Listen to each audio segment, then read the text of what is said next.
I can't do the consuming noises. It's disgusting. You would just hear.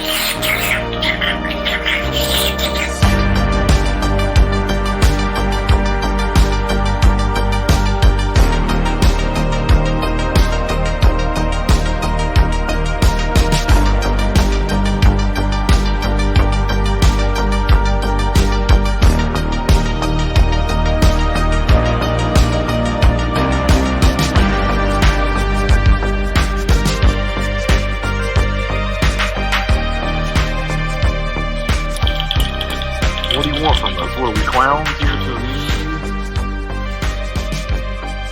That'll do. All right. From the heart of Discord, what do you watch? Why do you keep buzzing? This is Podzilla After Dark on the Podzilla 1985 network. Ladies and gentlemen, I'm tipsy. My name is Shannon Young, and I've been drinking for a couple days now because the world sucks. With me, of course, we've got the co-owner and co-creator of something, probably, Jesse Kimball. I created something somewhere, and I own a few things, I guess. Speaking of owning things, like what? Let me see that watch. Like I forgot to ask. It's right there, baby. So, oh, it looks slick. Yeah, it's nice. I gotta get a real band for it though. I don't actually mind the rubber one, rubber band. Yeah, but no, I'm gonna do something better. Yeah, no, you gotta get that classy metal band. That makes it sound like you literally have just like a janky rubber band holding it on your wrist. That's what I was thinking. No. It's classier than that. It's just I want the fancy thing like Jesse. Live via satellite from the beautiful state of Pennsylvania, Lindsay Wolfgong. I'm sorry that I sound so far away and terrible, but hey, guess what? Shannon, we're set. I found my box of Beanie Babies. Oh, thank Christ. God damn it! Also with us tonight, Shelby, hello. Hello. And Double H. This is my voice. Those Beanie Babies are worth so much money. I would prefer you refer to me as objectively perfect Mario. Hunter, someone out there is drawing Mario. We're going to do the bit. Tonight's episode of PZ85 After Dark is, of course, brought to you by Georgia running for government, Herschel Walker, who provided us with the best solution to how to stop the madness, like what happened yesterday in Texas. Jesse, did you? No. Day before. I don't even know what day it is. I'm going to be honest with you. Jesse, did you hear what Herschel Walker said? I did not. So if you don't know who Herschel Walker is, he's a former football player. He's like a legendary football player. He's running for, I don't know if he's running for Senate. I think he's running for Senate in Georgia. He's one of Trump's backed people. He's one of Trump's guys, right? And he is about as smart as the Beanie Baby Lindsay just put up. I don't know if he's got CTE. I don't know if he's just stupid by nature. But the dude can't form cohesive sentences. And yet he won the primary in an overwhelming fashion. Overwhelming. So they were talking to him on Fox News because who the fuck else would invite him onto the show? Except if he wants to come on here, of course. Because I still sound more coherent than he does. And when... Stupid by nature, a cover band for naughty by nature. What? Is Stupid by Nature a cover band for naughty by nature? That's one of Hunter's bands from some point, I'm pretty sure. Yeah, it was my Weird Al parody band. We were a parody of a parody. It didn't last long. It turns out he hit us with a cease and desist. He's not as nice as we thought. So Herschel Walker said that I was like, oh, so you don't need permission, but we do. Fuck you, man. He wants to put money into the mental health field instead of departments that want to take away your rights, of course, because the popular belief is that, you know, gun rights and everybody should have a gun, all kids should have guns, etc., etc. And when they asked him for specifics, like what would you do, he's can't even say it with a straight face. He proposed that we get a department. This is a direct quote: a department that can look at young men, that's looking at women, that's looking at social media. Jesus Christ. Well, Shannon, was that even English? He wants a dude looking at a dude that's looking at women that's looking at other dudes disguised as another dude. It's just 3 pairs of binoculars and some very uncomfortable girl at the end of it all. Just on her phone, scrolling. People in the church the guns to the backs of each other's heads, and then there's also like a guy up in the loft. That's it. Shannon, did you hear about the 50 ideas that Fox News has come up with in the first 24 hours after the shooting? I saw the list. Yes, I did. It's a solid list. It's a good list. 44. boy. Number 44. Oh yeah, raise your children properly is number 44. I would like for us to do that one, please, for the sake of my day job. Do that right. In general. Number 25 says no, fuck you, because we're sending him to private school. One of my favorites. That's fine. This is as close as I'm going to get to say anything specific here. I don't get paid by the kid. Like, Jesse, one of my favorite suggestions is that they buy colorful and beautiful ballistic blankets instead of toys for classrooms. Yeah. I want to play with the rainbow ballistic blanket today. I also like train the students themselves. Oh, second graders? For or with what? See, that's the question. Because schools already have fucking active shooter training. Like, that's already just literally says God. Okay, but Jesse, Tripwire. but do they train the kids themselves to fight back? And see, that's what I'm wondering. Like, because like there's already active shooter drills. That's already a thing that's happening. So like, is training the students, like, are you giving them firearms? Yes. I wish after Tripwire there was one that was like some sort of large net device that could perhaps ensnare. Like, the longer it goes, you realize they're just describing a life-size version of the board game Mousetrap. Yeah. One of them says, trap them like a rat. Yeah. Like, we're getting closer. I think my other favorite is from, of course, Marjorie Taylor Greene, who is a friend of the show, and she said, this is from her... That Scott Steiner, he ain't no friend of mine. From Twitter, she said, our nation needs to take a serious look at the state of mental health today. Sometimes meds can be the problem. America is failing our youngest generations from decades of rejecting good morals and values and teachings. We don't need more gun control. We need to return to God.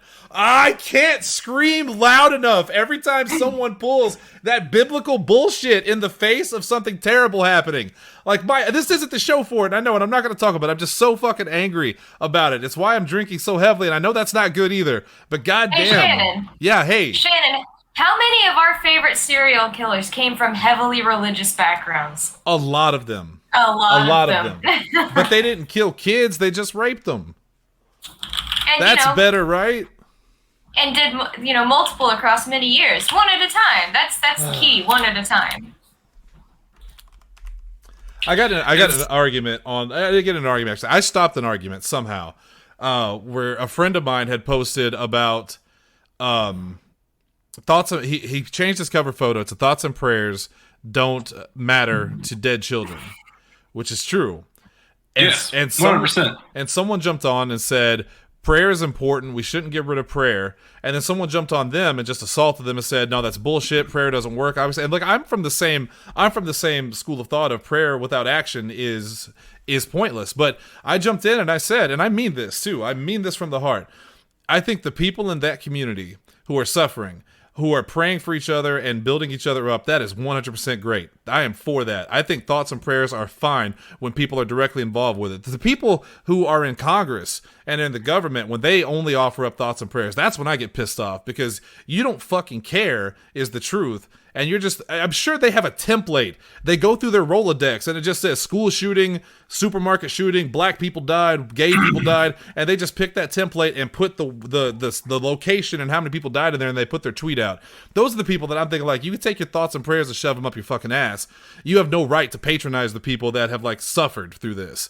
Yeah, I don't know where I was going with that. I'm just angry. This is a happy the show. whole thing, like, and the more details we get, like, just makes me angrier and angrier. Like, the whole bit we got today about how the cops are just hanging out outside for 40 minutes. Well, from what I understand, and maybe I'm wrong on this, I've been trying to piece together things, but, this, if you look up 18-year-old shooter kills multiple people, you're going to have to, like, get more specific, because this is the second one in, like, 2 weeks. This guy was actually met by the cops before he got to the school, from what I understand, and they couldn't stop him, partially because he is wearing body armor. The guy in Buffalo that shot the supermarket was wearing tactical armor. There was a guard there that actually did shoot him to try to stop him, and it had no effect because he was in armor, and then that guy got killed. So it's like, can we? I got to stop down on this for just a second. Yes, I got to please, talk about this please, one, and I'm please. sure there is a reason somebody's going to remind me. I have to believe there is. Often the argument about guns comes down to basically, they can be used for more things than this. They can be used for hunting, et cetera, et cetera. There's a lot of other reasons and ways of getting around it, right? And we argue about, no one needs an AR-15, no one needs an assault rifle. Oh, assault rifle's not really a thing, whatever. I don't even want to talk about that. But you just brought up something that I don't think we've talked enough about. There is absolutely no reason for anyone who is not in this line of work to own tactical armor, body armor. Right. There is literally no. The deer are not shooting back. This is not happening. They just don't do that. What's that, Lindsay? So, what's that, Lindsay? If they are shooting back, I want to know what woods you're shooting in. I played that game, Deer Avenger. Also, importantly, from what I read earlier, why is that a thing? Is what I want to know. They thought the dude was wearing body armor or tactical gear, and he wasn't. I guess they missed. He shot a couple of them, and they're like, all right, that's it. We're tapping out. We've tried nothing, and we're all out of ideas. Because apparently a few of the police officers did go into the building after the shooter did, but they weren't trying to find the shooter. They were rescuing their own children. Yeah, so that brings up a story. I didn't want to mention this because this is a happy show, but the husband of one of the teachers. Did you read about this? The husband, I know, had a heart attack and died after visiting her memorial. So they had 4 kids. So imagine you started this week with both parents, and by the end of the week, you're an orphan now. Imagine that shit. Oh my god. Yeah. And this shit's fucked, man. But not to mention a whole bunch of your friends are dead. And a whole bunch of your friends are dead. Fucking, we talked about this at the store today. It used to be back in the old days when you look at like the guys like Dylan Klebold and whatever the fuck the other guy's name was. Who cares? When they shot up their school, a lot of the times it was these. Yes, it was these angsty teens that were grabbing guns and they were shooting up these people that had wronged them in some way, or that they had thought they had wronged them in some way. It was that revenge thing. It's the quiet kid in class. But this fucking guy shot up 10-year-olds, 4th graders, 3rd, 4th, and 5th graders. Like that's the only people that were at the school with 3rd, 4th, and 5th graders. What kind of person does that? Really, people that can't defend themselves. And it's also important to mention that like he did it with guns that he had purchased as soon as he turned 18 and was legally allowed to, thanks to the governor's recent changes to make it even easier to purchase firearms than ever before in the state of Texas. Which I'm glad you mentioned that, Jesse, because you remember a couple years ago, we talked about this on the show, of President Trump rolling back the restrictions on people with mental health issues to purchase guns. The thing I keep hearing lately is this is a mental health issue. It's not the guns, it's mental health. Then why the fuck did you make it so easy for people with mental health issues to buy guns?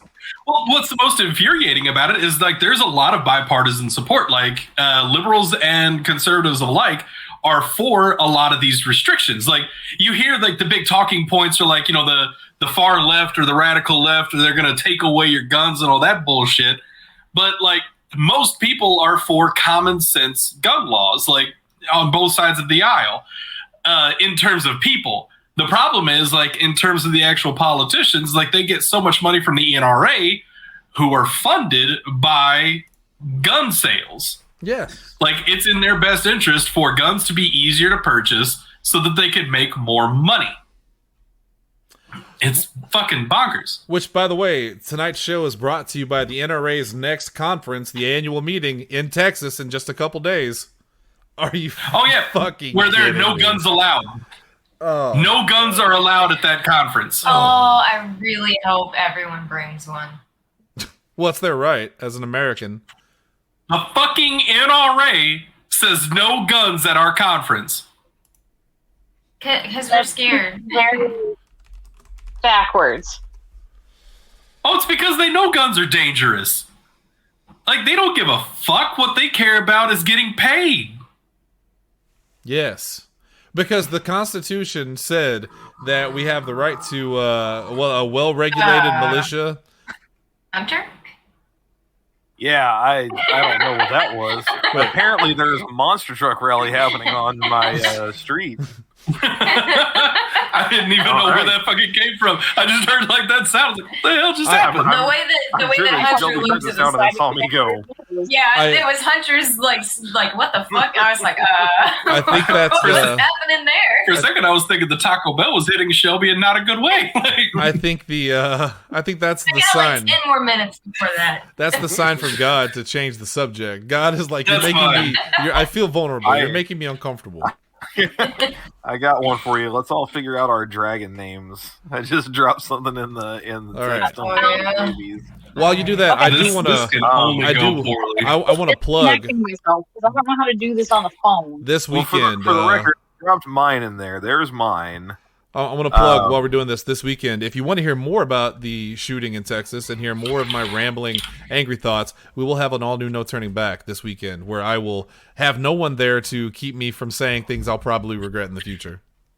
So that's mine. But real quick, according to the, and I'm not going to say this out loud, according to the person who put this up, the very first time they had someone do it, this was the response.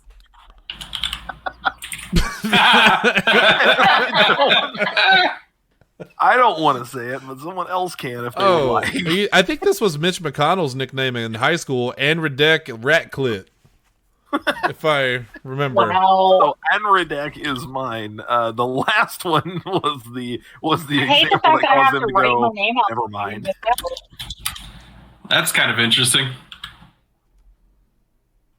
Not very many vowels in Shelby's. Correct. But it still works. Bickerel. Bickerel. Wait, middle two letters of your last name. But with my last name is 5 letters, which middle 2 do I pick? You get to pick. I had to do that so that I could have a vowel. I went with the R instead of the Yeah, for me it could have been MB or BA, and MB. I guess I could have done. It would have been Simbkas. But DR was no good for me. Works a little better. Yeah. I'm unlid. It kind of sounds like onion head, and I like it. Very Slimer. Very Slimer-like. That's definitely pronounced onion lid. Yeah. Also, I just noticed that if I played that in a because you would call me onion head. You would call that character onion lid. Or Nunlid. Nunlid. Lindsay, what's yours? What did you apologize for? Oh God. It was mine. I've Jame. What the hell? I would prefer to be called Ratclit. Wait, there's an extra. I think there's an extra letter. Just call in me there. a slur, man. Like. I think I did. Actually, I don't know. Lindsay, you put an extra letter in your There's somewhere. an extra letter in there. What did I read wrong? Last letter of your father's name, maybe? Because it should be. So it is. Take the I out. Effigai. FJ. I think the I would be gone and it would just be the M. J silent. Eifgim. That sounds very Nordic. Yeah, I was actually thinking like she got the Norse dragon up in here. Yours is definitely from Skyrim. It's Eifyum. Most of these. Mine is probably from old school D&D. Shelby's looks like it's probably from Tolkien. That's a very Lord of the Rings kind of name. Yeah. Actually, so is Jesse's. Sabacus. There's too many consonants. Shandy, yours is probably like Jesse. You might have to back me up here. I'm thinking like some Wheel of Time shit or like some. Yeah, that's what I was thinking. That's a series that I've always meant to get into. I never read Wheel of Time. I haven't either, but I'm aware of like the general setup of it, and it feels like maybe that's where that's coming from. And I know like Brandon Sanderson finished it off in. Good old Ratcliffe. Good old Ratcliffe. That's definitely from Tiny Tina's Wonderland. 100%. So the bad news is I came up with the list tonight, and I also can't answer my own question. I've got 2. Man, I have so hard. If you want to go Okay, last, well, how I have about managed this enough instead? that will probably make it work. Shannon, How you just hit us about with a whole bunch of what's the motherfucker with the cool cat?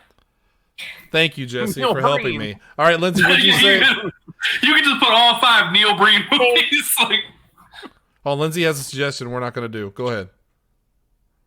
I mean, if we can't come up with stuff, how about we just find a list of suggested guilty pleasure movies and we say whether or not, yes, this qualifies, or no, they're full of crap. We could do all of it. Let's get to the list. My only concern with that is that I'm gonna be real with you. When you look up guilty pleasure lists, because Jesse did this too, you're gonna see an awful lot of dumb shit like Ghostbusters and like Scream, and it's like these are not guilty pleasure movies. If you're going by the idea that they're not well liked by most people, that's just not true. yeah, yeah. Like a lot of those lists end up being real dumb, and it's going to make some people upset. All right, Yes. well, I've got 3 now, thanks to Jesse. Like, I have 0. Oh, I don't know what to tell you. You have 0. You can't think of a single movie that you like that other people like don't like. I mean, I can think of movies you said you like that I don't like. 3 of mine were so easy, and I know, Hunter, you know what one of them is, because as soon as I listed off 2 of the items from it in one of our last episodes, you're like, no. Yeah, I knew where that was going the second you started. They were also on many of those lists, and I kept thinking, I still don't think that they count in general, maybe as guilty pleasures, but I can see for specific people. But I feel like putting them on a very broad list that hits the internet like that, I'm like, I don't think you guys are qualified. You were qualified, they are not for that. That bothers me. TV movies. I don't know about like actual theatrical releases. Well, they don't have to I mean, be that works theatrical. too. Well, yeah, just whatever movie. Yeah. Right. Yeah. Yeah. Rat boy. Rat clit. Fine, All right. fine. So, it's the most times we've ever said clit on the show, and I don't like it. 100%. We. All right, so let's get down and dirty. The top 5 tonight. We're talking about. This is going to be very vague and broad because there's an argument to be made of what this actually means. But 5 films that you like that other people don't. And like I said, it could be broad. It could be this is a movie everybody hates, but I love it. This could be I love this, but all my friends hate it. Whatever. Let's just have fun. You know, it's easier to do the other way around, like movies that everybody loves and I hate. That would actually be pretty interesting too. But we've already done the list, so that's next week. Yeah. Lindsay, what's a movie you love what's a movie that everyone else loves but you hate? Not so easy, is it? Not as easy as you thought it would be. And she's flipping me off. Okay, that's fair. All right, let's get this started with I don't know. Since she's in Pennsylvania and she's back home, let's go ahead and start with Jesse. All right. I think I am going to start with this is one of those movies I mentioned earlier that Hunter might get upset with me about. I'm going to start with Hot Rod. He's not paying attention right now, so you can say whatever you want. Ah, shit, he's back. I am. I said, damn it. No, it's fine. Hot Rod is a on my movie. Like it's really fucking good. I remember the first time I ever watched this movie, and Hunter and I bonded a little bit on this film. The first time I ever watched this movie, I watched it in theaters back in the day when, like, me and my buddy Trevor, both of our siblings, worked at the movie theater, so we got free movies whenever we wanted. We watched it in theaters, and both of us were like, what in the fuck is this stupid bullshit? This is the worst fucking thing I've ever seen. There was only 2 scenes that either of us laughed at. I don't know what was wrong with me back then, because I watched it a few years ago and I was like, this is genius. This whole film is phenomenal. And I made Shelby watch it. She liked it a whole lot. But everybody else I've talked to other than Hunter is like, what the fuck is wrong with you guys? Dave, why do you call yourself Voltron? I don't know, Kathy, maybe because it's super badass. Because it's basically like an SNL sketch that got stretched into a movie. It's the Lonely Island getting stretched out like to feature length. You've got Bill Hader joining the group for that. You've got oh my god, Danny McBride. Danny McBride. I can never think of his name. Thank you. And then all of those guys that are in that group, you got oh damn it, he shows up at the end. He's the radio guy. Chris Parnell. Chris Parnell shows up in it. I mean, it's just SNL people left and right. It is exceptionally stupid. My wife hates this movie. Every time that I'm like, someday I'm going to get you to watch this and like it, it's the one thing that I've always been wrong about. Every time. Yeah, like I said, I don't know what changed. I saw it in theaters like, this is fucking terrible. I saw it like, it's so good. I laugh every time. Like, I throw that on just to watch in the background now. Yep. Like, it's just an enjoyable movie. Yes. It's very funny. All right, speaking of very funny and enjoyable, let's go over to Shelby. I'm going to say Little Nicky. The shout. The deep shout.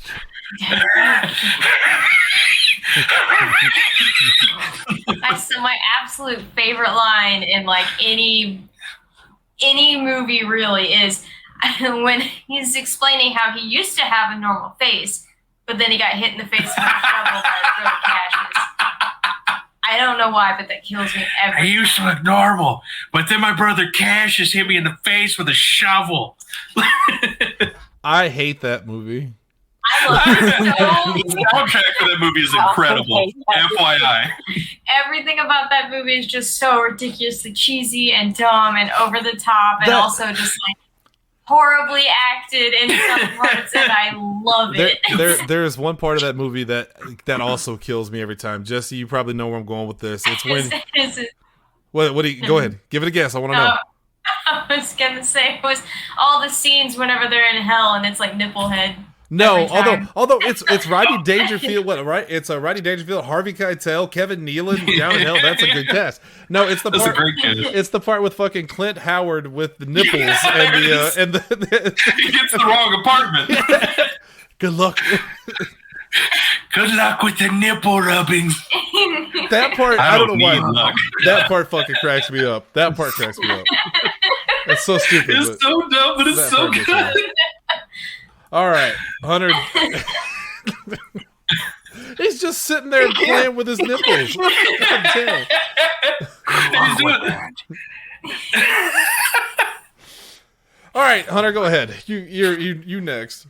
All right, well, you're going to be mad at me now because I'm going to use Wild Wild West as my first one. I saved it for you, but I agree. All right. Yeah, it's one of those... We were talking about this before the show started. It's one of those movies where among our group, we all like it. We all think it's great. We understood why people did like it when it came out. But, of course, it was critically reviled. It did really well with audiences at first until people were like, oh, this is dumb. and I mean, it is. Don't get me wrong. You put it up against all the other stuff Will Smith was doing at that time, like Men in Black and Bad Boys and everything. It doesn't hold a candle to any of that stuff. Well, but it's still, I mean, you still go back and watch it, and like, it's fun. I don't know, man. Yeah, I still enjoy it. It's fun. It's fun. I was actually surprised to learn that it was like people were shitting on it. Yeah. Oh yeah. Like, I mean, the script is totally ridiculous. But and honestly, I think maybe that was the problem because there was that. I don't think there was like a huge fan base for that show, the original show it was based on. There but used to be. They knew of it. There used to be, but that was also in like what, the 60s and 70s. Right. It really struck them while the iron's hot. I really think that some people thought they were going to get a more serious movie in that way. Because, I mean, to be fair, Men in Black does kind of take itself a little more seriously than Wild Wild West ever does. Mm-hmm. Even though it is, exceptionally over the top, it's a little more of a serious... I don't know. Like I said, it takes itself more seriously. Wild Wild West definitely just goes off the rails real quick into the full steampunk sci-fi. That one guy who wanted a giant spider in a movie the entire 90s and finally got it. I can never remember who it was, but I love that story. Wait, some of you look at me like you don't know the story. You don't know the story? Are you talking about Spider? What was his name? Spider Kevin or whatever his name? Spider George? George? No, okay. I'm going to have to look this up, but this is a true story. One of the guys who was an executive producer on that movie had worked on a bunch of other movies, and like somebody eventually pieced together the links of having worked with him on these different movies. He had been trying to get a giant spider into movies in the 90s, like the whole 90s, like most of the time up to that point. He kept pitching it for other movies. You remember that Nick Cage was supposed to be in a Superman movie called like Superman Lives or something, and it got canceled? Yeah. He was working on that. One of the working scripts, guess what one of the villains was? A giant spider. This was a real thing that was happening. It was not until Wild Wild West that he convinced them, hey, when he comes out with this big monstrosity, this big metallic, monster, it should be in the shape of a spider. And finally somebody was like, yeah, that sounds dope. Let's do that. and it's the weirdest little story. I'm going to have to go back and find the name, but that's a real thing that happened. That's kind of cool. But yeah, it's this little weird amalgamation of just like, a charming, charismatic cast. The jokes are so stupid they come back around to being funny. It looks cool. Like at the end of the day, it looks cool. It's steampunk Wild West. I don't know how that doesn't look cool to people. This is the like Deadlands / Fallout movie I've never gotten. Yeah. And that's what I liked about Kenneth it. Branagh. His glasses somewhere. She does. Kenneth Branagh was fantastic in it as the villain. Kenneth Branagh, like esteemed actor and director, Kenneth Branagh was the southern racist of half a person bad guy. And it was great. And I don't think this is a controversial take. Wild Wild West is better than the Men in Black song. It's superior. The song? Oh, yeah. In every way. Yeah, the Men in Black song was a little too low-key. I think that was just the start of all that, and then Wild Wild West really jumped it up. Plus, it samples, what's his name? Was it Stevie Wonder that it sampled? Because I know he's on it. I think you're right. I know he's on it, but I didn't know he was sampling it. Yeah. And the music video had Alfonso Ribeira. You can't beat that. And Cisco. They're going straight to the Wild Wild West. And Cool Mo D. Look, it's not even a contest. Wild Wild West is perfect. All right, Lindsay. Stevie Wonder's I Wish was sampled in... Because I think he plays piano in the video, if I remember correctly. Yep. I believe that is correct. Yeah. I think Babyface is also in the video. Like, there's a bunch of cameos in the video. The video was cool as hell. The movie was cool as hell. Now, let's... the movie was super cool. All right, Hunter, let's me and you get some shut ass and pass it on to Lindsay. What'd you say, Chief? Just do what Lindsay says. We started mixing that up with the Simpsons bit. Right. I like it. It works really well together. All right, Lindsay, do you have any? So, okay, I haven't watched this movie in forever, but I used to really like it. Son-in-Law with good old Pauly Shore. That's a good pick, because nothing Pauly Shore has done has ever been good, so that's accurate. Hey, he was in Goofy Movie and an extremely goofy movie. He was in Encino Man also. Yeah. He sure was. All right, low key. There's one Pauly Shore movie. I didn't have it on my list, but since she brought it up, there's one Pauly Shore movie that I was fucking obsessed with when I was younger and I loved. It was called In the Army Now, and it had Andy Dick. I loved that movie so much, and I'm sure now it's insufferable because Pauly Shore is insufferable. But I like how you bring up Andy Dick and you talk about Pauly Shore being insufferable. And Andy Dick at the time. So this is Andy Dick coming off of News Radio. Or about to hit News Radio, and he was the straight man in the movie. So at the time, I didn't know Andy Dick was the POS that he is. It wasn't until years later that he really went hard in the I'm a dirtbag. Pauly Shore at the time was the one I found to be annoying. And they played a PlayStation 1 game in there with tanks that made me so jealous because I always wanted to play that game. I still haven't played that game. And wasn't David Alan Grier in that too? Dag? Same character in every film. I think Dag was in that too. Anyway, Lindsay, Son-in-Law. Which one was Son-in-Law? That was the one where he was the college RA and the super country girl came in and was just not enjoying college at all. And they basically taught her how to cut loose and not be uptight. And then she has to go back home and she doesn't want to she's trying to break up with a boyfriend or something back home, so she makes him pretend that he's her new boyfriend, and then it gets even further where it's oh yeah, by the way, we're engaged, and she's like, wait, what? Because as we all know, country girls really have a problem letting loose. They're so uptight. So by the book. All right. In an unrelated note, real quick, I did find the story. The guy's name is John Peters. He was a producer for the movie, and I just dropped the link in the chat for you to read the story later. He finally got his giant spider. Yeah.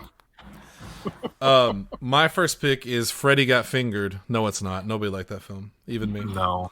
That's a terrible film. You guys mentioned Neil Breen earlier, and I thought I put Cool Cat on there originally, but I thought I really don't like the Cool Cat movie. I like the meme and I like the funniness that is. What is his name, Hunter? Fred Savage? Derek Savage. Derek Savage. I like Fred Savage is a different Savage. Yes, I like the hilarity of all the bullshit that he does. There's a what? Nothing. I got nothing. Go ahead. But I do legitimately like the movie. It's a Neil Breen film called Fateful Findings. And God. no one else likes this film. In fact, certain people that I used to know would be driven crazy by this, especially one particular quote where Neil Breen is holding his friend who just killed himself in his arms, and he's going, "I can't believe you did this. I can't believe you committed suicide. How could you do this?" Is this the one? Huh? Is that the one that starts out with like the little kids and the Yes. magical rock? Yeah, it's Diary a of- magical day. Yeah. And the girl grows into this beautiful young lady, and the boy grows into be fucking Neil Breen, like a 60-year-old architect. And somehow they're the same age.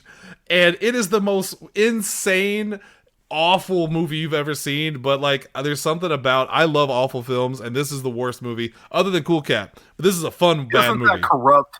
Yes, that's the it. Dude takes legitimately in his films. I will never stop praising Neil Breen. He will take an image and he will green screen the actors into the image, but he will forget to like change the size ratios and stuff and the depth. So like there'll be giants in a room, and like it's horrible. But like you gotta respect it.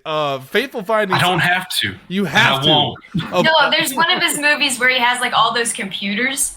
Like, That's the every laptops movie. that- But that's There's this one. nothing on them. Yes, this is the one where he's got the three like set up next to each other, and he's like clicking away on them, but nothing's on the screen and nothing's happening.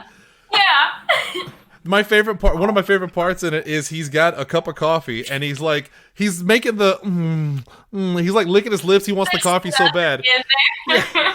Well, no, unfortunately there is, because when he goes to drink it, he tips it over and it pours all over his laptops and stuff, and it's so bad. It's so bad. Well, isn't it like in the next scene it's a full cup again? That's the least of the problem, Probably. Shelby. Yeah. There's so many small little gems like that. The ending, to spoil it, is he's going to release all the information on all the people that have done awful things in the world. He's been hacking the entire film. So all of the people, the president of the bank and corrupt government officials, they all kill themselves in a montage where they like just commit suicide. And that's the ending. That's the happy ending. Oh my God. Christ. It's He great. was the leader of Troll Trace. Fucking Fateful Findings. If you can find it, it's fate. Watch it. Let's go back to Jesse. And I almost bought it and made everybody watch it at one of the Christmas parties. So for Christmas, I got a Christmas gift, and it was in a jewel case. And I knew for a fact that Neil Breen's films come in jewel cases because, you know, he can't afford like boxes. Sure. So I was terrified that someone bought me a Neil Breen film for Christmas. I was going to be like, please, why'd you waste your money? I know I joke about it, but these things are terrible. Thankfully, that was not the case. All right, Jesse. Go Neil Breen. All right. My next one is going to be the 2003 classic Daredevil. That's a good one. That's a good one. Oh, yeah. Yeah. This is as far as I know, like, unless like I didn't know this about Hunter, but Shannon is the only other person I've ever met that had actually enjoyed this I movie. love that movie. Man, I I didn't love it, but I will say I owned it and I liked it a lot more than other people I knew. So yeah, you can put me in the club. I liked it for the bad guys, and that was it. There are a lot of parts of it I don't like. That playground fight is objectively awful. Oh, it was cute. No, it wasn't. It was stupid. But the rest of the movie in general is pretty good. And obviously, Michael Clark Duncan is Kingpin. Come on, man. Yeah, no, Chef's that's kisses. incredible. Colin Yeah, Farrell is That was the Bullseye. only good part about it. That was Oh, also sorry, real Colin good. Farrell is Bullseye? I, Hmm? it was A stupid. little too much. Yeah. I liked it. They could have toned it down a little bit, and it probably would have worked. But he was just It like, was. I always reminded hit me the a little too bullseye. much. It reminded me a little too much of the old Jim Carrey, Riddler Riddler. style. Like it was a Yes. little too over the top. And the shame of it too is that Colin Farrell is such a good actor, and he really could have. Had that been a lot more serious, I think he could have made it like a real. To be fair, okay, it fit the tone of the movie. Yeah, that he- version of Bullseye fits the tone of the He movie. was having so much fun with that too. The Yes. part where Michael Clark Duncan says anything else, and he just goes for it. It's like, yeah, I want a fucking costume. I saw that in theater with my ex-girlfriend Vina, and she didn't know anything about Daredevil. She didn't know anything about comics. And when it gets to the part where Kingpin turns on his own people and just beats the shit out of him and kills them, she looks at me and she goes, "Why does he need bodyguards?" And I'm just like, I don't know. He's No one ever knows. fucking dangerous. No one knows. Because that's even the same shit in like comic books. Like Kingpin will have bodyguards and shit, and I guess just for appearances or something, because they all get knocked out, then they roll up to Kingpin, and he's like, "Oh, you poor fool, crunch!" Like, I'm the Kingpin. The turnover rate there is terrible. All right. No kidding. If it's not great. Also, that movie was followed up with the god awful Elektra film, which to me, I've That never seen. was terrible. I've never seen Catwoman, so Elektra is the worst superhero movie I've ever seen, like by far. That one was real bad. Second Ghost Rider either. Ghost I Rider. was about to say, Ghost Rider was. I would The put second one. Oh, Spirit of Vengeance. Ghost Rider 2. Yeah, Ghost Rider 2 was real fucking bad. I would say like it and Catwoman are right there at the bottom, and then Elektra is like a half step above. And the crazy thing about Spirit of Vengeance is most people prefer it to the original. That And I blows my don't mind. know how. The original at least had the redeeming quality of Sam Elliott for 30 seconds. But Jesse, that's And if Nick Cage, like, at least he looked like he was having fun in the first one. He looked like he didn't know what he was doing in the second one. That was the real issue. He was collecting a paycheck in the second one is what he was doing. He's paying for that tombstone. Just like pay that off. the second one had fucking Idris Elba. It was like the first movie I've ever seen him in. Yeah. That was and I actually Ernie forgot Hudson. Idris Elba was in I that think movie. Is in that movie. Christopher Lambert, I think, is in the movie. Oh, anyway, let's move on. Shelby, go ahead. Batman and Robin. All right, Shelby's gone. Let's go to Hunter.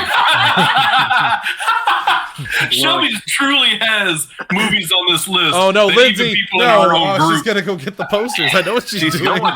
Batman and Robin is to be fair, it is a I real really don't know dumb movie, but I've never not had fun watching it. I can't act like to me it really does fit guilty pleasure. Now, I will not put it on intentionally, but if I'm like in a waiting room and it's all right, let's go, you know.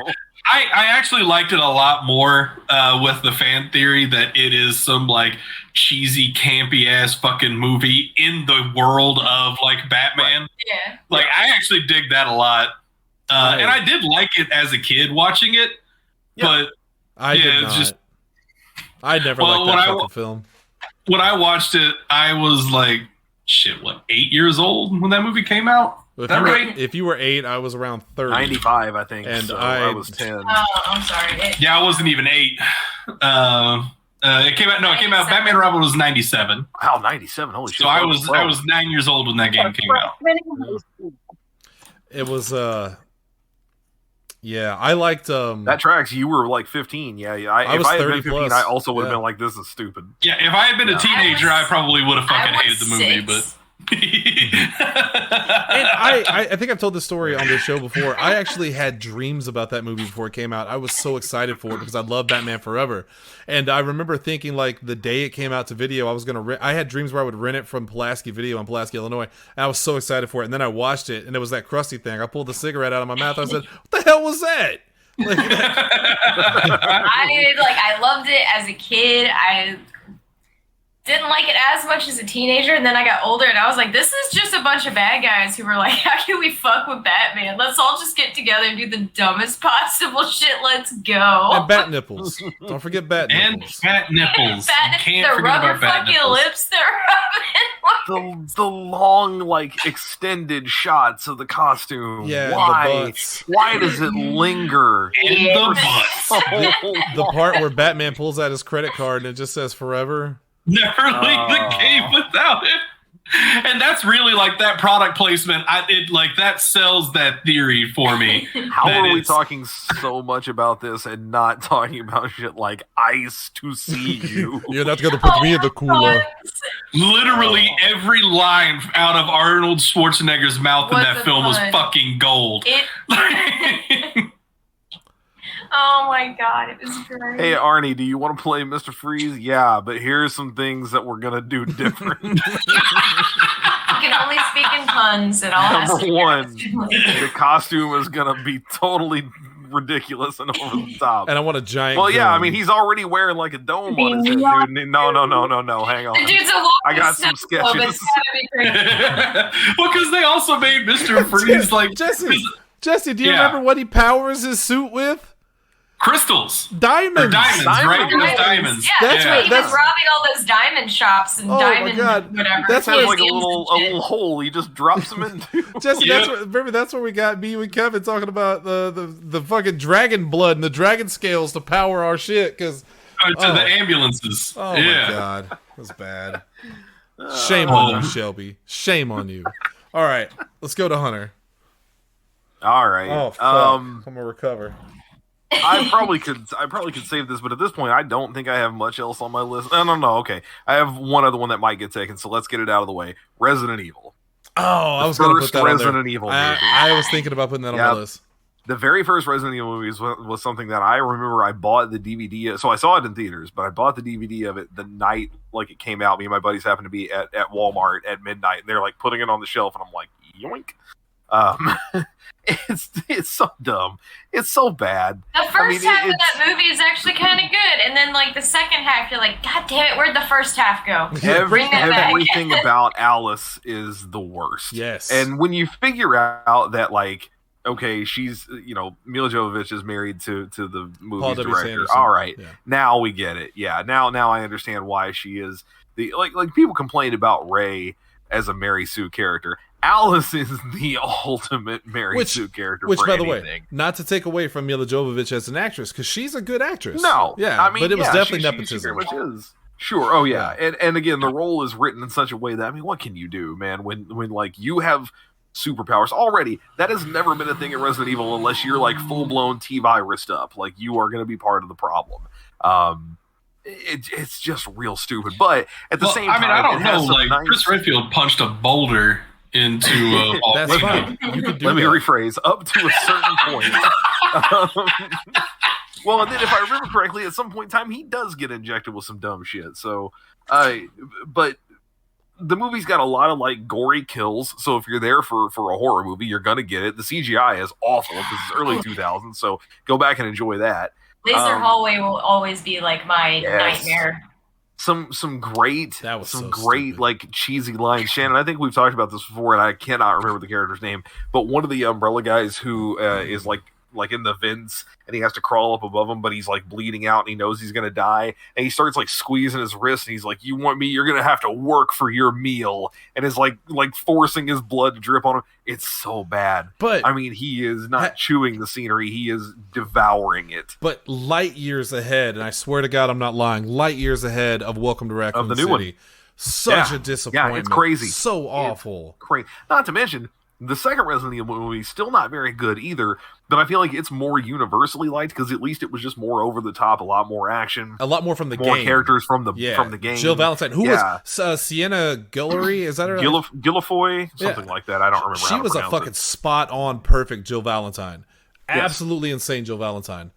And to be fair, up to that point, basically when the first one did well enough to warrant a sequel, they pretty much went, okay, what did you guys like? What didn't you like? What do you want more of? And the only thing they didn't really compromise on was Alice. Yeah. Alice is here. She's not going anywhere. But what else do you want? You want the golden guns that Steve Burnside has in Code Veronica? Cool. We're going to give them to Mike Epps. You Nemesis. want, Nemesis? You got it. It's going to look awful, but you got it. We won't even CG it. We'll do it. We'll do the rubber costume and everything. I really liked the first Resident Evil, and I still like it. It is a guilty pleasure, but I still like it. I liked the second one. If they hadn't made what did they do? 6 of them, I think, 6 or 9. Yeah, they did way too many. Because I remember you wanted even me to go. 3, it was bad.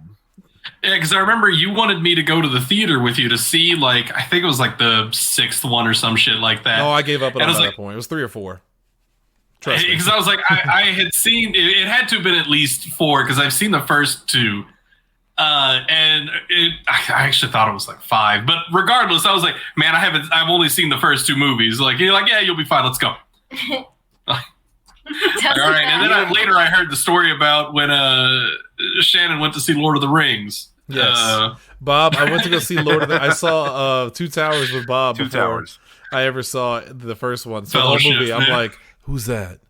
What is the ring? Because I didn't know shit about Lord of the Rings in general. So I'm like, what's the ring? He got very irritated with me. All right, let's go on to Lindsay. We got speed it up. You are my mom watching every movie. So this is Shelby's fault. Batman Forever. Forever was fine. Val I Kilmer. like Batman Forever. Val Kilmer is an underrated Batman Bruce Wayne. Chris O'Donnell Oh, is an that's abomination of God, and he should have been kept far away from the Robin. Although, do you know who they wanted to play Robin originally? Marlon Wayans. Fucking Marlon Wayans. I would have been okay with that. When Yep. Tim Burton was still in control, he wanted Marlon Wayans as Robin in the third one. And they said, okay, cool. And then they showed him the door. And they said, hey, Joel Schumacher, get over here. What do you Like, got, wait, what the kid? fuck happened? I really wish somewhere Marlon Wayans, when they asked about that, would have popped up and been like, why not? It worked in Blazing Saddles. All right, Lindsay. Stop stalling. I'm not. I'm seriously picking Batman Forever because a lot of people also don't like the film. That's true, but I liked it. I liked Batman Forever. I know you liked it. I like it too. It was my first Batman film in theaters, as far as that goes, and I can still quote a lot of it. I definitely I have my issues with it as compared to other Batman movies. I would very rarely pick it over The Dark Knight or a lot of other stuff. But I was young enough when that one came out that I went, yeah, okay, this is cool. Yeah. And I get why people didn't like it. It was the first big departure from the Burton movies, and it was not anything like those. Yeah. It was also at that time, man, if you weren't on board with Jim Carrey, this ain't gonna change your mind. Yeah, it ain't gonna make it any better. And Tommy Lee Jones really had to desperately try to match that energy. And I'll say this, man, Tommy Lee Jones did a hell of a job stepping out of his own comfort zone. Yeah, to pull that he off. was weird. I actually love Tommy Lee Jones's Two-Face. Considering their the behind the scenes, I cannot sanction your buffoonery stuff. The fact that he was able to pull that off. I mean, he's a decidedly cartoony Two-Face. But if that's what you want, I mean, he did it, and he did it well. Yeah, and I mean that's the energy the whole film was going for, was cartoony and goofy. So yeah, that worked. What'd you say, Lindsay? Nothing. You said something we couldn't hear. It was just the cartoony stuff. It's that's what they were already doing, and you had to kind of stay on the same level. So. Yeah, but they even threw in a fucking Holy Rusted Walls Batman, if I remember that correctly. Oh no, it was floors. Because then Batman looks at him and goes, "What?" Because they were. Yeah, and he goes like, "What?" Because I thought it was something they were climbing. No. They're stepping on it, and he goes like, "Holy rusted floors or something." And Batman goes, "What?" And he goes, "The floors, they're all rusty and holy." Oh. It's holy rusted metal, and he stamps on the ground. He's like, "It's metal. It's holy." Yes. Debbie, Drew Barrymore and Debbie Mazar as Sugar and Spice was awesome. Not everyone can be both a summer and a winter, but you pull it off nicely. Sure, but you pull it off nicely. Oh, it was good. It was good. And then Batman and Robin came out. Good. And His entrance was better. Should be ashamed of herself. Plus Val Kilmer in anything at that time period. Fucking Tombstone, the Top Gun, The Saint. Good movies. Listen, you're just mad because I understood the assignment and I came guns a-blazing. You did. You came out shooting. All right, my next. And so far, she is 2 for 2, where the whole fucking room, oh god. I'm waiting on the third one. I know exactly where it's going. Uh-huh. Mine aren't ones that I think the ones that I picked we all kind of like, except for one specific one I know only I and Lindsay and maybe Jesse like. But for the most part, I think everybody kind of likes them, huh? That's 3 of you. Yeah, but out of 5. So my next pick is Doom. I like Doom. See, everyone's kind of iffy on it. I love Doom. I think it's a good movie. I'm not iffy on it. I didn't like it at all. Memory. I saw it in theaters. I liked the very end of it, but the rest of it was okay. The more I watch it, this is coming from a guy who, at the time, I The Rock has always been my favorite wrestler. I loved that he was getting into movies, and I was willing to deal with the junk.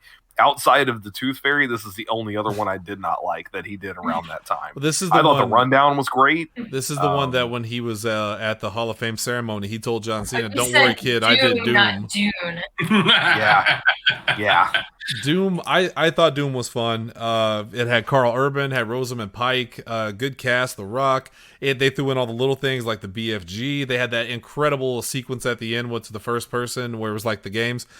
Pinky, the Pinky Demon that they had to fight with a chainsaw. I thought they did a lot right. The only thing I didn't like is that they didn't flat out say these are demons from hell. They tried to play it off as some extra chromosome that makes you evil or whatever. That was my only complaint about it. But otherwise, I think it was a seriously fun movie. I really liked it. And the sequel is called Doom Annihilation. I don't think anyone's seen it but me. It's not bad. I didn't know they made one. Yeah, it came out a couple years ago. It was like direct to DVD. It's really cheap looking, but it's okay. It actually isn't a sequel. It's a reboot. It's okay. It's fine. Now to say it came out a couple years ago, that there's no way that's a sequel to that old Doom movie. Well, you'd be surprised, man. They're constantly doing sequels to movies from 50 years ago. Fucking what was it? The Incredibles 2 came out, Lindsay, how long after the first Incredibles? Far too long. Exactly. I mean, in fairness to that one, they thought that like there wasn't the first Incredibles movie. They were just like, nah, that one didn't make enough money to justify a sequel. I don't think a Pixar Oh no, movie ever it has did. Pixar wasn't doing, like, with the exception of Toy Story. Toy Story 2, they weren't really doing sequels. That makes sense. They threw that rule out the window pretty quick. Well, when they ran out of ideas. I don't like The Incredibles. Yeah, I never liked The Incredibles to begin with, so I love that movie. Nah. Jesse, go ahead. Okay. I'm sobering up. I need more to talk about. All right, my next one. I think I'm gonna do The Water Boy. Get us another Adam Sandler movie in here. A lot of Adam Sandlers on this list, I could tell. Like Adam Sandler and Pauly Shore were the poster boys for movies that everyone hated but you liked.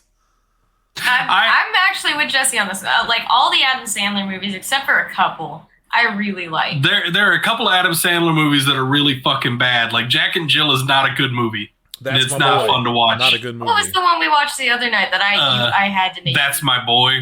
That was the one that Shannon just brought up. I actually like that movie too. I couldn't. I was like, please turn it off. Yeah, she was. What was? Oh, it was because he was always drinking something.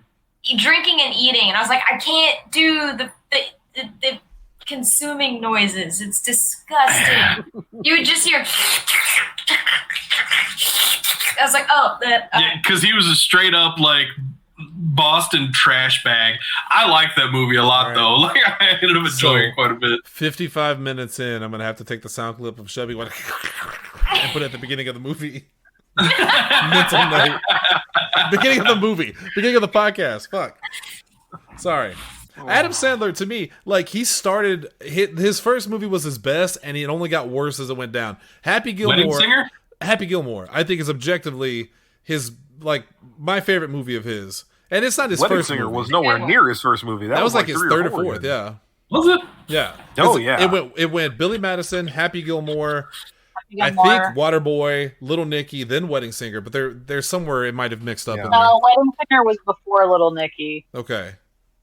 But they get I progressively was definitely worse. after Billy Madison and Happy Gilmore. Those were the first two. Okay, yeah, Billy Madison, Happy Gilmore, and then The Wedding Singer. And I like The Wedding Singer too. It wasn't until Little Nicky that I really went, okay, maybe the bloom is off this Adam Sandler rose.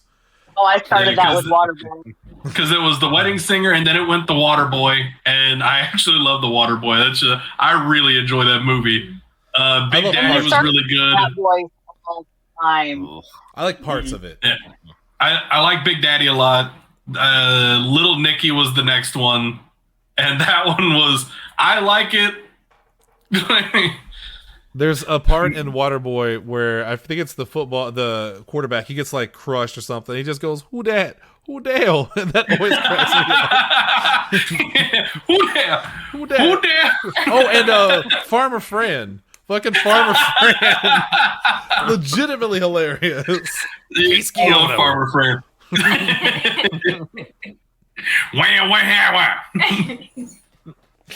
He pops up again in Joe Dirt, and it's less funny because it's very homophobic. Everything in Joe Dirt is less funny. No. That's not good. That's not what you want to hear. All right, let's go to Shelby. I'm excited for her next pick. Lindsay, I love what you're doing with your hair right now.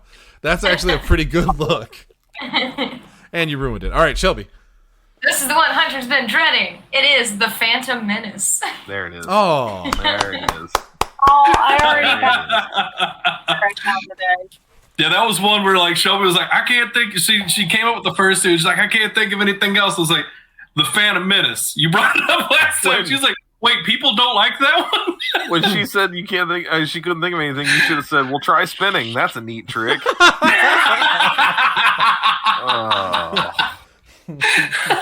Oh God, Yeah. I hate that kid. I'm serious. You could probably scrap a lot of that. I hate that kid in that movie. Yeah. That I never Jake need to Lloyd. see baby Anakin Skywalker. And that's the thing. I don't hate Jake Lloyd. I mean, he's an actor. He He did was what a he could. kid. This was the epitome of bad child acting for me. It was so. It was real bad. What did you like about this movie, Shelby? Why is it a movie you love watching? So I absolutely love Watto.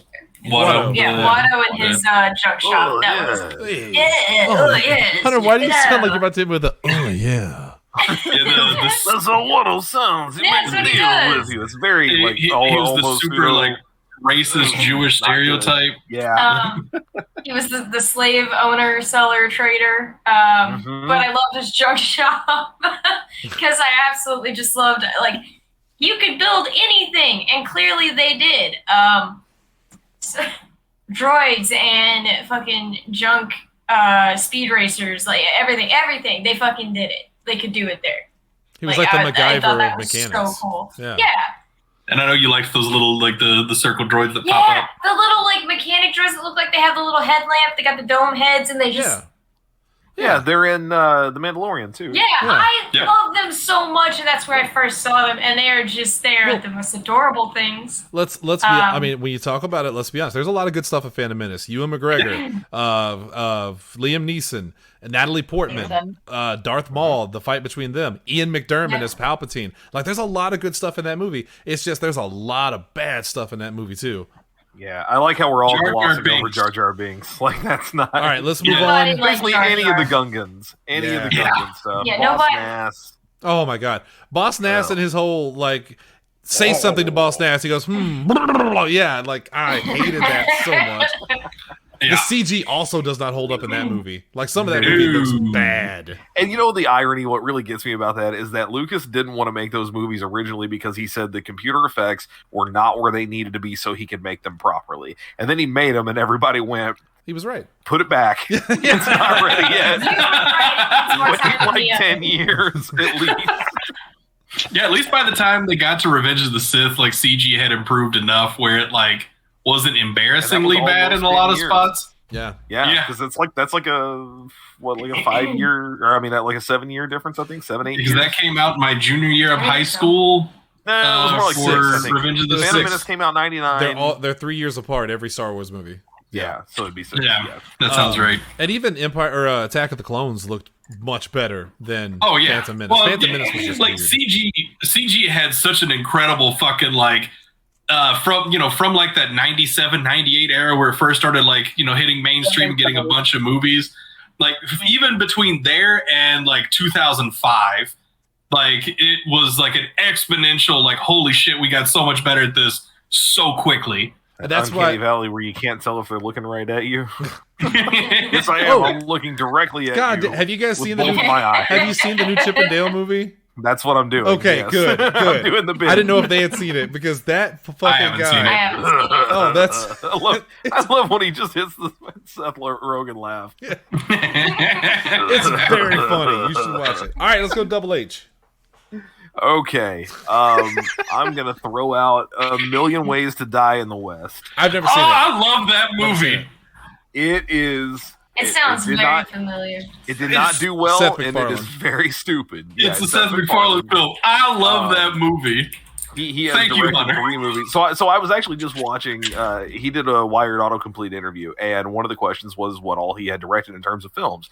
And he's like, I did 3. I did Ted 2, and A Million Ways to Die in the West. And in the process of talking about that, when he said something about how his producers were like, you should definitely shorten that title, and he's like, and I should have listened.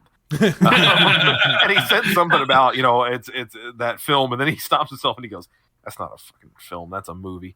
Anyway, he just goes on. I mean, it really is like it's so goofy. The whole thing is born of what could have been an SNL sketch, because the title really says it all. It's just him summing up how easy it was to die in the American West. There's a good 5-minute or so stretch of the movie. Jesse knows what I'm talking about, when the coyotes are eating the dead mayor. Where it's just him talking about all the things that could kill you there, and the way that living at that time frame was awful. It's almost like he has time traveled back to that point, but he hasn't. He has grown up and lived in that era. The plot around that is very thin. He falls in love with this woman who has come to town. It's Charlize Theron is who plays her, who, come to find out, is actually married to this notorious outlaw played by Liam Neeson. He ends up in a duel with him. It's a whole thing. The plot is really, really thin. It's just the scenes are really funny.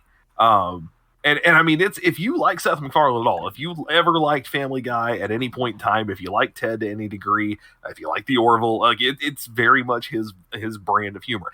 I liked this movie enough that when on my digital library I noticed there was a novelization of it, I actually read through it, and it reads just like the movie. And I remember reading it going, this is just the movie. Why am I reading this? I know exactly what happens. I know where it's going. And to be fair, I mean, it was kind of funny seeing the jokes written out, because the way that they're explained, the way that, because he wrote it, Seth MacFarlane himself wrote it. The way that it's written out is actually very funny too. My dad loves this movie. As a guy who's a noted fan of westerns, I did not know if he would, because it's a little goofy. He loves it. He's super into it. By the way, also in this movie, off the top of my head, Sarah Silverman, Giovanni Ribisi. What's his name? Neil Patrick Harris, who no love for that guy anymore, but he is in the movie. But what did Liam he do? Neeson. Oh, sweet baby. Were you not here when we talked about that? Did you not hear about this? No. The corpse of Amy Winehouse thing? No. Oh, Lord. We'll save it for after that's the a show. story for another time. We'll save it for after the show. Or just look it up. But one of my favorite stories about that movie, before I move on, Liam Neeson is in it strictly because years prior, Seth MacFarlane wanted to use his voice for a cutaway gag on Family Guy where he played like a cowboy, because he thought it was funny to make fun of his accent, but if he was playing like a Western cowboy.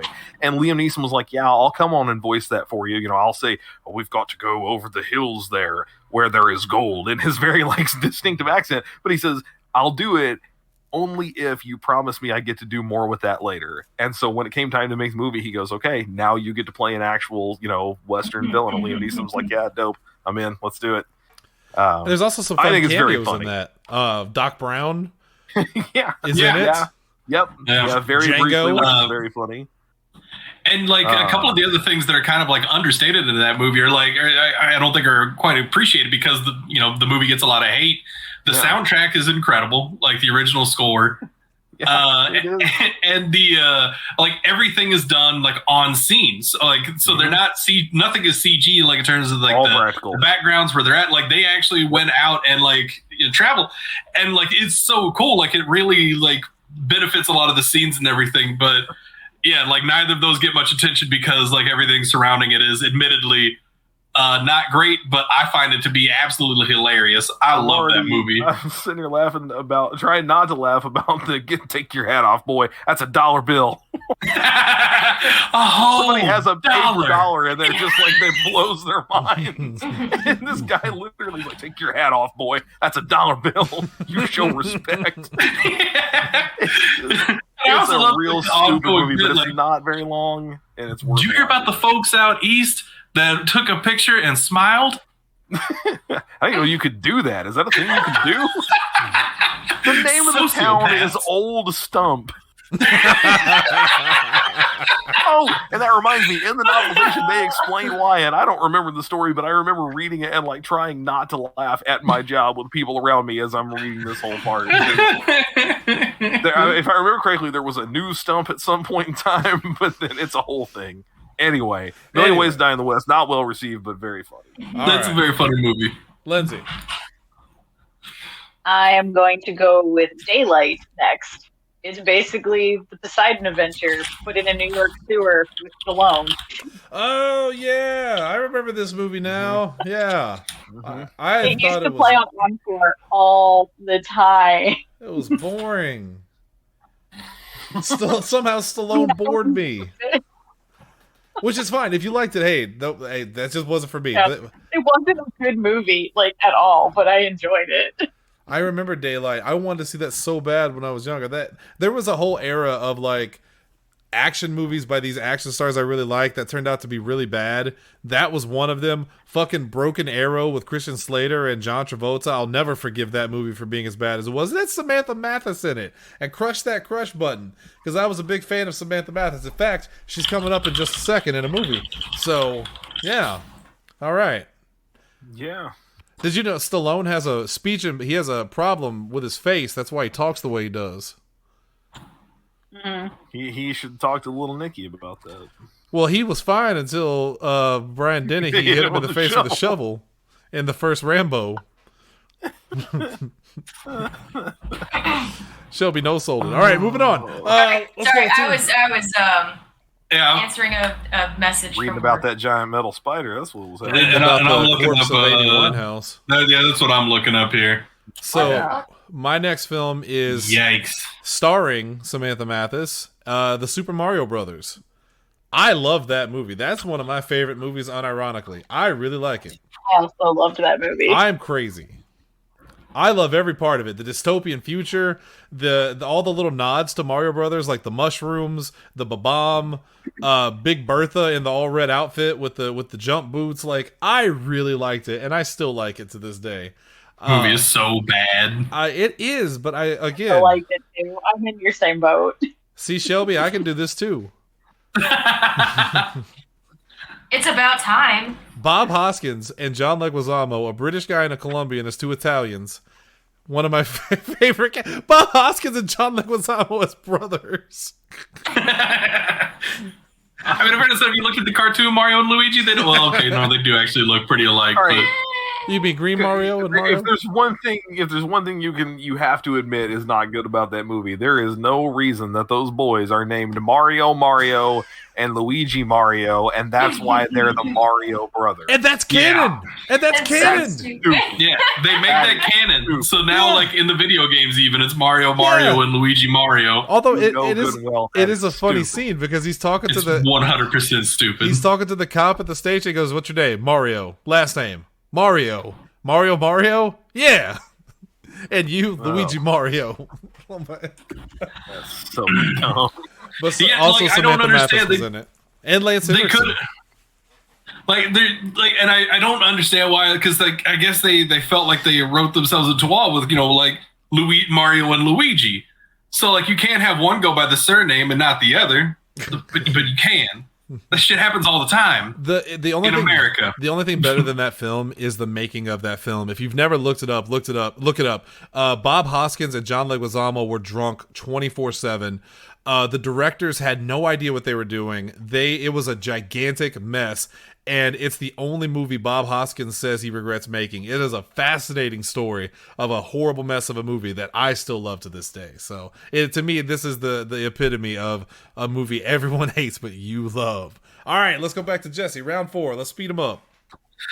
All right, I'm gonna jump on some Star Wars stuff too. The Last Jedi.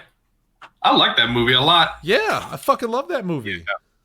This is going to be one of those hard to discuss here because I think we're all on the same page if that was a good movie. It's just a large portion of the internet did not care for it. And that's why we got Rise of Skywalker. Mm-hmm. And I like Rise of Skywalker too, but You should have put that one on your list because then everyone hated that one too. yeah, like I felt like because I actually went with the one that I thought got more hate than the other. Though I did like The Last Jedi more than Rise of Skywalker, but I still liked Rise of Skywalker a lot. And I thought Last Jedi got more hate. You're right. It's because of the way they treated Mark Hamill. They thought, you can't treat Luke Skywalker that way. That's not how... Luke Skywalker would never run from a fight. Motherfucker, that's what every Jedi did. That's what Yoda went and lived in a swamp. Luke Yoda. Skywalker ran. See, they're missing the point there. Oh, I'm going to get off on a rant here, but give me a second. They are missing the point by that because what happens in Empire is Luke running from a fight. Oh, no, it isn't. He runs to Vader. No, he ran from the idea that he could be better at that. He ran away from it thinking that he was good enough in that moment, and he was not. Luke Skywalker lived his whole life running from the fight. It was only in the aftermath of all that he finally figured it out. Last Jedi was his redemption. Yeah. And people who don't... to me, the same people who think that have got to be the same people that have stickers of Calvin peeing on stuff, completely missing the point that that's not who Calvin is. That's not what he does. And like I always just like I also hate the people that like they feel like they know what fucking like Luke Skywalker is like as a person and everything else. And like it's like, who knows better than like the line that I kept seeing, like who knows better than Mark Hamill? The guy writers. that writes it. Yeah. Sasha and Naomi. Because Mark Hamill didn't live these years between the two films. Like he was Luke Skywalker in the original trilogy, And now, he's Luke Skywalker in these movies, but there's a lot of gap in his knowledge of what happened. Like, I think it's completely reasonable. Like, dude nearly kills his nephew in a moment of weakness. And that moment of weakness led to the death of all of his Padawans. So he forsaked it. He was like, "No, I'm done with it. Yeah, I'm done with this so he bullshit." peaced out. Yeah. Like, and I don't understand why that's so fucking like difficult to follow. I like the robot chicken bit of that, where he's just like zoned out, going through a field of daisies, swinging his lightsaber, and it's just all his Padawans whose heads he's taking off. Oh God! But yeah, Anyone else see that one with me? I didn't. I've never saw that. No. Who dreamed that up? It's totally possible it could have happened. But yeah, I like the last. I like all the full sequel trilogy, and like I know I'm in the minority on that one. Yes, but you are. Let's move on to Shelby. The Happening. Oh my God! Wait, really? Yeah, why? Now you're just Oh, making shit up. That's not even That's a real not even nobody real liked that film. movie. So my favorite part about this is that every Wait, every is the Happening the one that had the actual like actors like? It's It's the Night trees. Shyamalan. It's the trees kill people. It's They the make Okay, no, biological yeah. warfare Nope. where they're killing themselves. Yeah. No, So that's my a favorite terrible is that movie. like each member of the family looks like they're from a completely different movie. Like the dad.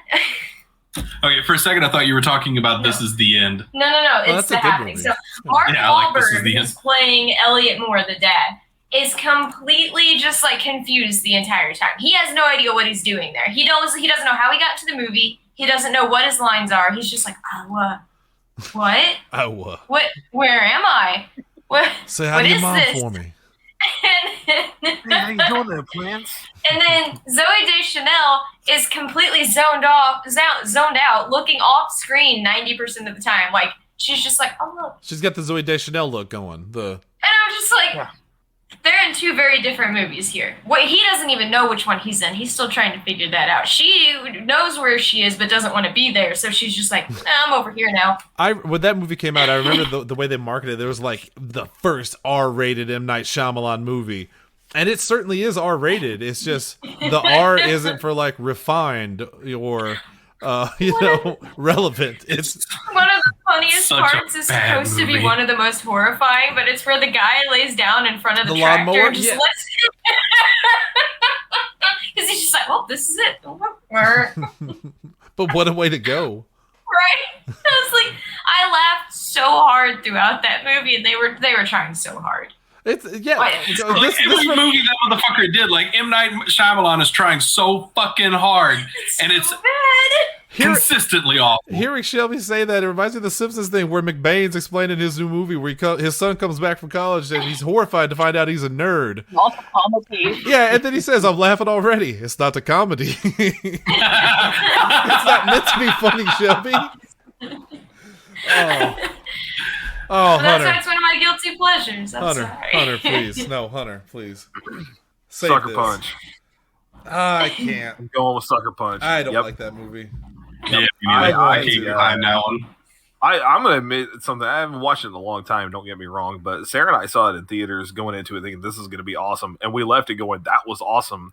And then the rest of the world went, no, it wasn't, and I went, crap, this has happened to me before. Because we saw Green Lantern, and I remember leaving the theater going, that was awesome, and like on the ride home, slowly but surely figuring out, It was it not. wasn't. That was real stupid. But this one never quite left me for some reason. I don't know. I enjoyed it quite a bit. Did I really love like everything about it, the way it ends and all that? Not necessarily. But visually, like Visuals it's were very great. cool. Yeah. Visually, It's it looked great. The Like- audio is awesome. It has a great soundtrack.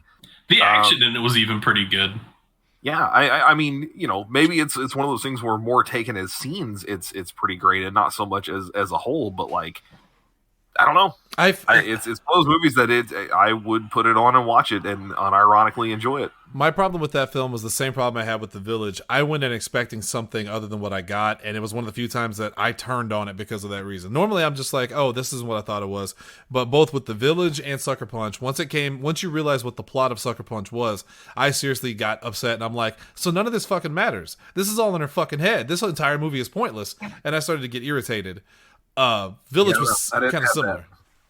For me, with The Village, just as a side note, the problem I had with The Village was, I guess, the ending about 5 minutes in. So did and Bob. that continued to be an issue with M. Night Shyamalan movies for me. Oh yeah. What the twist? And even then, He spells it out like, it's never gonna be this, and then at the end he's like, haha, you were wrong. I told you what it was, and then told you it wasn't. You believed me. it wasn't. But I did. Yeah, get it. that always frustrated me. So no, but this one worked out for me. I could still. I don't think we What? have any more. We did at some point in time. I can't remember what movie he had, but there's one where they're in a classroom or something, and on the fucking blackboard is the ending of the movie is written there, and I can't remember what movie it I don't is. know.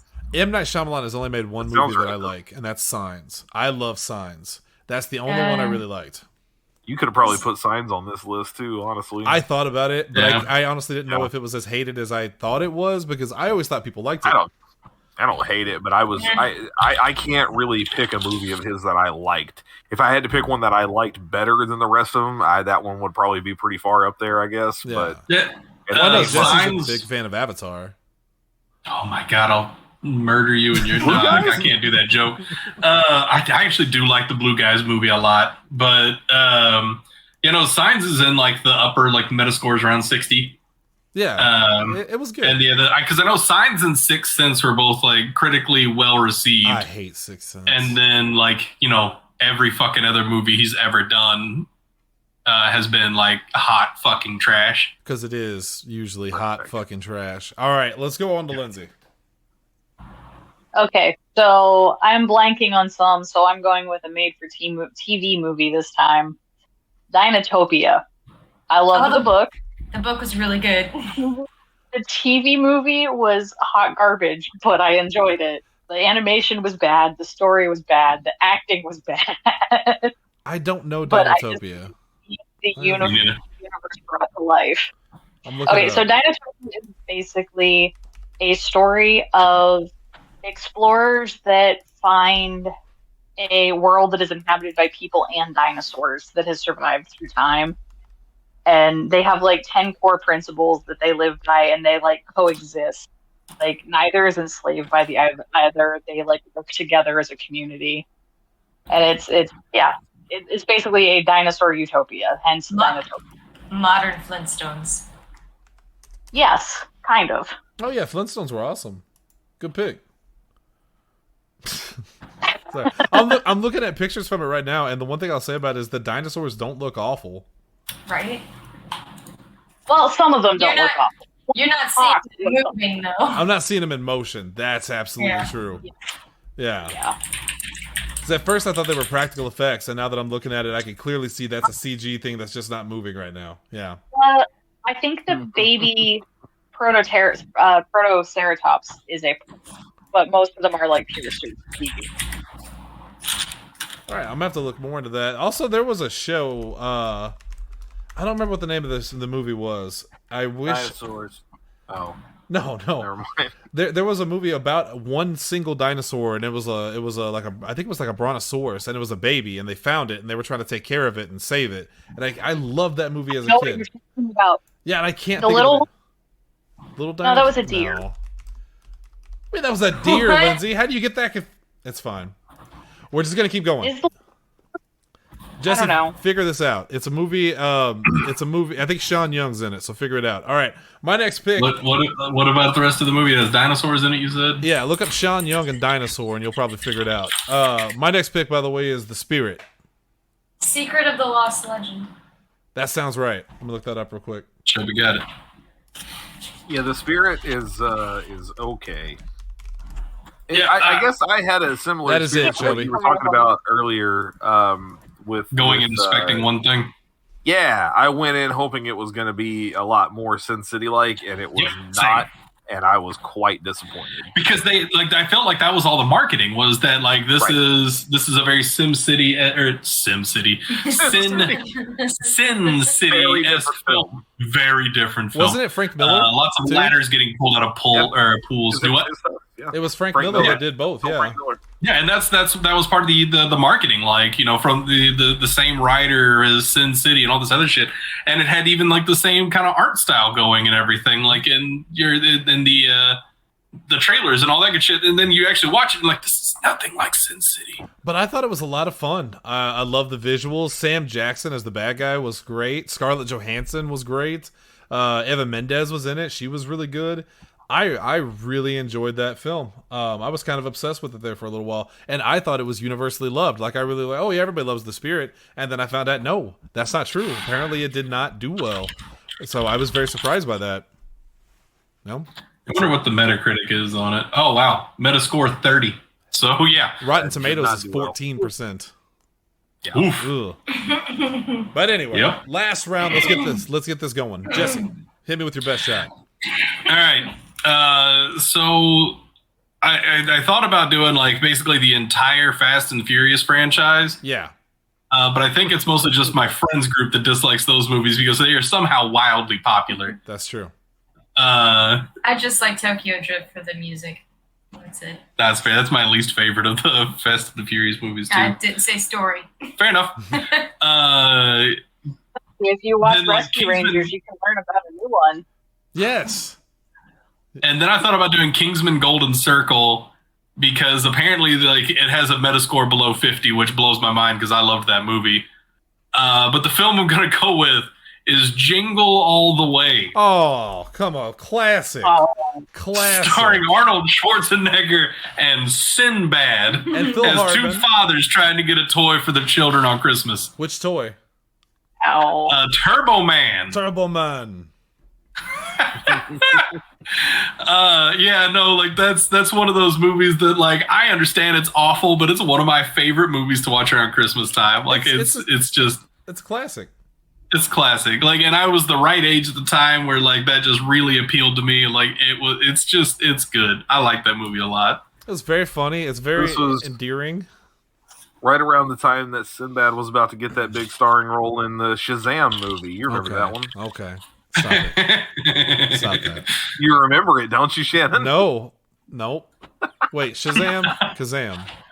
Shazam. Stop it. He was in Shazam. He was a genie. Stop it. It was No. 1996. No, I know that film. It was. You it don't was- even remember which one is right, do you? It was Shaq, and he was in a rapping genie movie. I don't remember which one it was called, but I'm pretty sure. But you know, you can see Sinbad in your head dressed like a genie. That's because I think he dressed as a genie in his personal life, and it just got mixed up.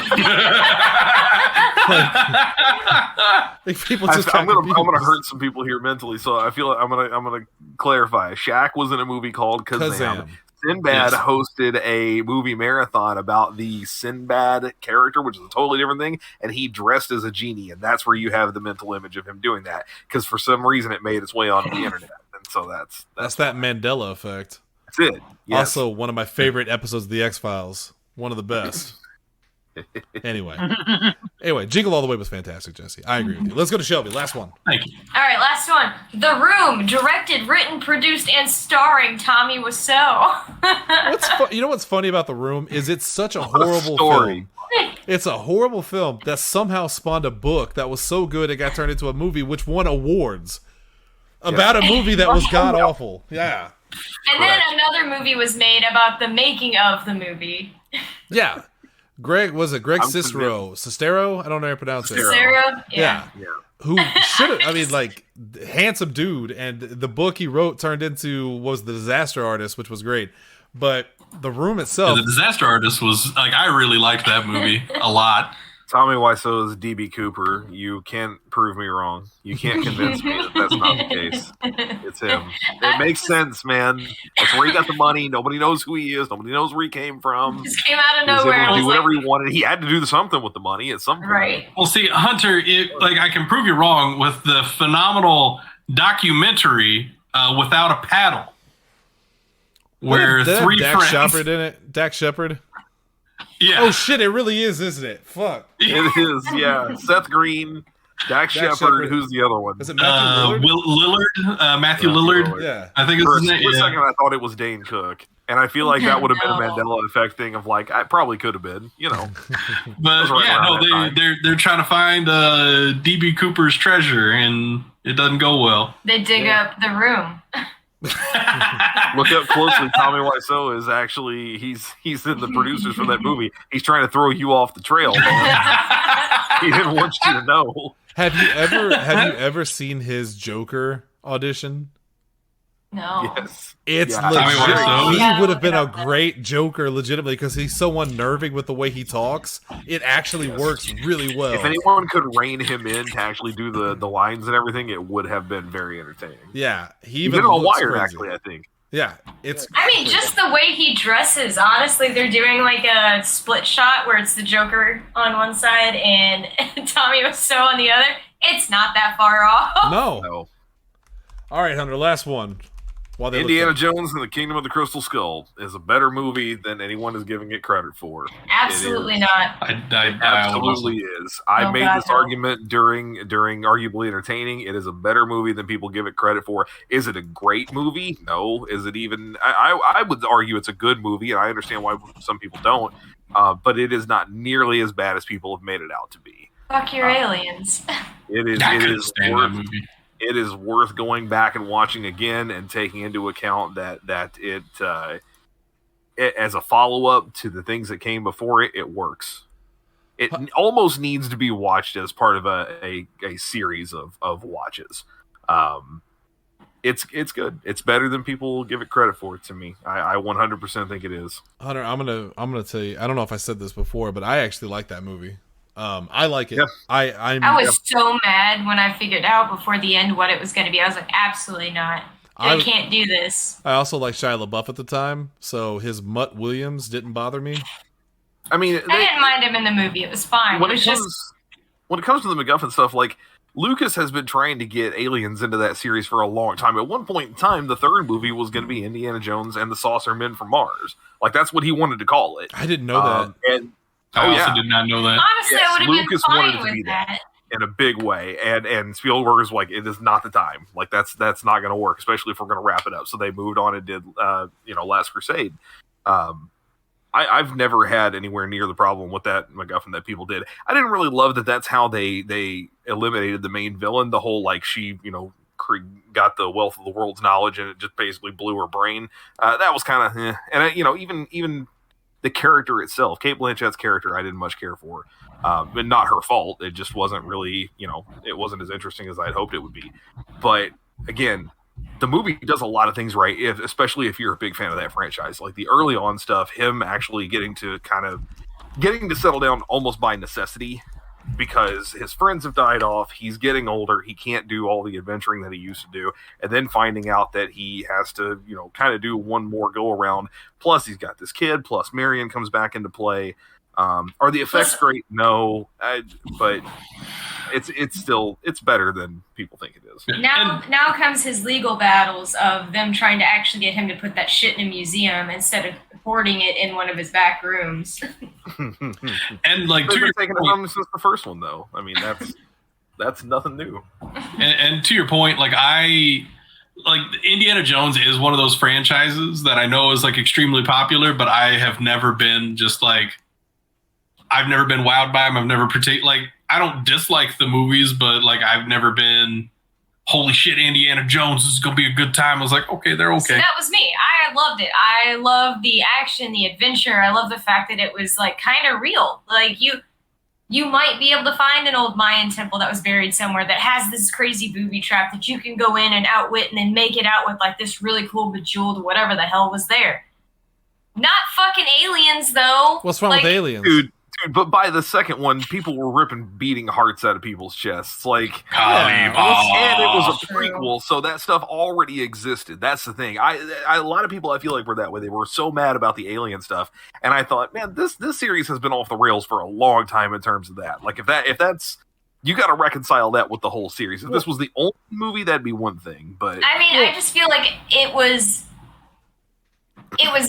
ramping up to this. Like I see that, I understand that, but it felt like they were like, well, we don't really have much else that we can do, so aliens were done by. But what's wrong with aliens? I mean, aliens for the longest time have been They tied. need their whole own thing from the beginning to the end, like a little bit more.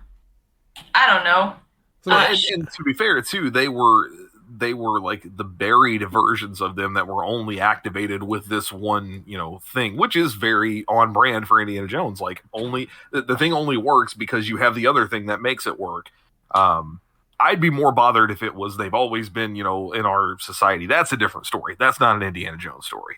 Yet. Them being basically buried artifacts in and of themselves. I'm with Shannon. I thought it was cool. Did you see the picture from the new one? Not yet, no. It is I online. didn't. They have pictures. There's one picture Ooh. they revealed I today. didn't realize there were any pictures for it. Yeah, it's a promo picture for sure. They don't show much on it. All right, They last revealed one. next to nothing about that movie. Last one, so we can get out of here. Lindsay. Okay, I'm going to take a deep cut with Star Wars because as a child, I enjoyed Well, I know where do this is it. going. Ewok in Don't Return do of Jedi. So I'm going with the Caravan of Courage. She did it. So many people out there right now are shaking their head going, what the hell is that? Yeah, The whole it's me. point- I'm so many people. What are you talking? Okay, so in the late 80s, after Return of the Jedi was already done, they made a couple of Ewok-specific films that Two of take them. place on Endor. Yeah. And the Caravan of Courage is a family. It's a mother, father, son, and daughter. They crash land on Endor. The kids are still in the pod, unconscious, and the parents go off to try and find stuff. Well, they wake up. The parents aren't there. They freak out. So they leave to try and find them, and they run into the group of Ewoks. And it's like Wicket and a bunch of other ones, and they get taken to their village. And there's some other thing happening that has the parents, and like for them to go defeat them, the Ewoks have to make a little caravan, and they have to like go find specific items that like go along with their teaching so that they can stop this thing. Fucking fetch quests are the worst part of RPGs. And that's Yeah. pretty much what it was. But yeah, it was like it's like Is- Star Wars aimed towards little kids with a focus on Ewoks. Is this the one with Wilford Brimley? I don't know who that is. What? Diabetes? Diabetes?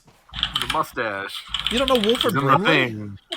I don't know the name. He was in No, I don't Walker, know. Texas Ranger. I don't So- know. I don't think he's in it. For the longest time, On the kids. I thought that like this was a fever dream, like that I had seen this movie because like I saw it as a little kid. Like me and my little brother both liked it because we were the correct age. We liked Ewoks whenever we were kids, and we watched that movie. And then I was talking to somebody about it like years later. It was like when I was in high school or early college or something like that. And they're just like, before I could just pull out my phone and Google something, they're like, what in the fuck are you talking about? And I'm like, wait, was it real? Is this something that actually happened? So I had to wait till I could get home to Google it. And then I sent it to him. I was like, it's this thing. Wilford Brimley was in the sequel, by the way. He was in Ewoks: The Battle for Endor in 1985, which is the sequel to The Caravan of Courage. Of Courage. Definitely on the trailer, and it's Hunter. definitely weird. I said courage. I know, I'm just saying. They had courage. I'm just They had it. I know. I thought you were correcting me. I taped my copy off the Disney Channel on one of the weekends that they had free previews, so I had all kinds of ads and stuff all over. All right, I'm just going to get mine out of the way now so we can stop because we're at an hour and 40 minutes. Fuck. I was going to put Ghostbusters 2016, but the more I thought about it, the more I thought, actually this movie's pretty well liked. The Metacritic, I even looked it up, the Metacritic and Rotten Tomatoes are both really high. It's higher than From Ghostbusters 2. critics. Well, I mean, a lot of people liked it too. There was a lot of people that didn't. Like, I'm not gonna pretend that everyone loved it, but like, it was pretty well liked by a lot of people. So it's not one of those everyone hated it but B movies. At least not enough. So I'm gonna skip that, and I'm just gonna go with Jurassic Park 3 because I think I'm the only person in the world that likes Jurassic Park 3. That might be true. I like it. You definitely like it more than I do, but like Yeah. I like 3 better than 2. I was gonna say I'll watch it before I'll watch The Lost World again, which is a shame because the Lost World book is actually very good, and it's the last one that was based on a book. But the one thing that takes me out of Lost World every time is that acrobatic gymnastic The velociraptor Raptor fight. kick, yeah, I can't do it. I can't. yeah. I'll watch everything that happens in 3, including Alan, before I watch that. That's one of the best parts. When the raptor, he looks at him, he goes, It's hilarious. Yeah. Especially because, again, it's not something that's really happening. It's a dream. And yeah, a guy who lived through that, I can imagine he's having, out of context, it's hilarious, but in the movie, it's horrifying. Right. Because legitimately, he wakes up on the plane and thinks that there's a dinosaur there, and for a split second, you go, oh shit, there's also a dinosaur on the plane. Like, you're sucked into it, too. It also has Alan, and you wake up. My favorite part from any Jurassic Park movie, it always will be, is the part where they're in the aviary and it's just all foggy. Yeah, and he's just like, he walks down that walkway toward him out of the fog. That's legitimately scary. Like, that's scary.